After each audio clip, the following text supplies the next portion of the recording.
क्या इस हफ्ते हरियाणा में इलाज सस्ता होगा? क्या शिक्षक अब अपनी पसंद की जगह पर ट्रांसफर ले सकेंगे? क्या बंजर पड़ी जमीन एक बार फिर किसानों की आमदनी बढ़ाएगी? इन सभी सवालों के जवाब छिपे हैं मुख्यमंत्री नायब सिंह सैनी के इस हफ्ते के बड़े फैसलों में। नमस्कार, आप देख रहे हैं मुख्यमंत्री इस हफ्ते और मैं हूं आपके साथ शिवानी भदौरिया। सबसे पहले बात करते हैं स्वास्थ्य व्यवस्था की। इस हफ्ते हरियाणा सरकार ने बड़ा फैसला लेते हुए 74 नई 300 mA एक्सरे मशीन खरीदने का निर्णय लिया है। इसके साथ ही 120 करोड़ रुपए की दवाइयां, मेडिकल मशीनों को मंजूरी दी गई है। इसका सीधा फायदा ये होगा कि सरकारी अस्पतालों में जांच जल्दी होगी, गरीब मरीजों को निजी अस्पतालों के चक्कर नहीं लगाने पड़ेंगे।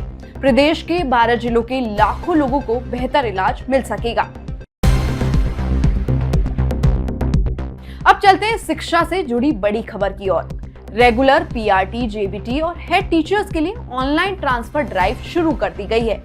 करीब 27,721 शिक्षक इस प्रक्रिया में शामिल होंगे और इसे 23 फरवरी तक पूरा किया जाएगा। इससे ट्रांसफर प्रक्रिया पारदर्शी होगी, सिफारिश और भागदौड़ कम होगी और शिक्षकों को अपनी पसंद के जिले में काम करने का मौका मिल सकेगा।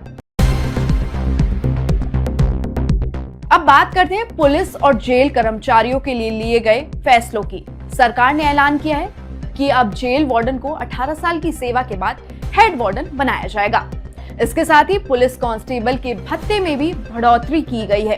राशन भत्ता 1500 रुपए, कन्वीनेंस 750 रुपए और वर्दी भत्ता 7500 रुपए कर दिया गया है। इससे कर्मचारियों का मनोबल बढ़ेगा, आर्थिक दबाव कम होगा और सेवा में स्थिरता आएगी। अब किसानों की बात। किसानों के हित में सरकार ने 4,10,000 एकड़ बंजर भूमि को सुधारने की योजना बनाई है। पहले साल 1 लाख एकड़ और आने वाले सालों में 1.5 लाख एकड़ भूमि को उपजाऊ बनाया जाएगा। इस योजना से 13 जिलों के किसानों को लाभ मिलेगा। बंजर जमीन खेती लायक बनेगी और किसानों की आमदनी बढ़ेगी। महिलाओं को लेकर भी सरकार ने बड़ा लक्ष्य तय किया है। स्टार्टअप्स में महिलाओं की भागीदारी 60% बढ़ाने का फैसला लिया गया है। नीति आयोग के साथ मिलकर महिला उद्यमियों को मेंटर्स ट्रेनिंग और वित्तीय सहायता दी जाएगी। इससे महिलाओं को रोजगार मिलेगा, नए बिजनेस खड़े होंगे और महिला आर्थिक रूप से आत्मनिर्भर बनेगी। आखिर में उद्योग जगत से बड़ी खबर। अब फैक्ट्रियां और निर्माण यूनिट्स असीमित ऊंचाई तक बनाई जा सकेंगी। पहले 15 मीटर की सीमा थी, जिसे अब हटा दिया गया। इस फैसले से उद्योग का विस्तार आसान होगा, निवेश बढ़ेगा, रोजगार के नए अवसर पैदा होंगे। आम लोगों के लिए राहत की खबर। अब लाइसेंसी रिहायशी कॉलोनियों में नर्सिंग होम खोले जा सकेंगे।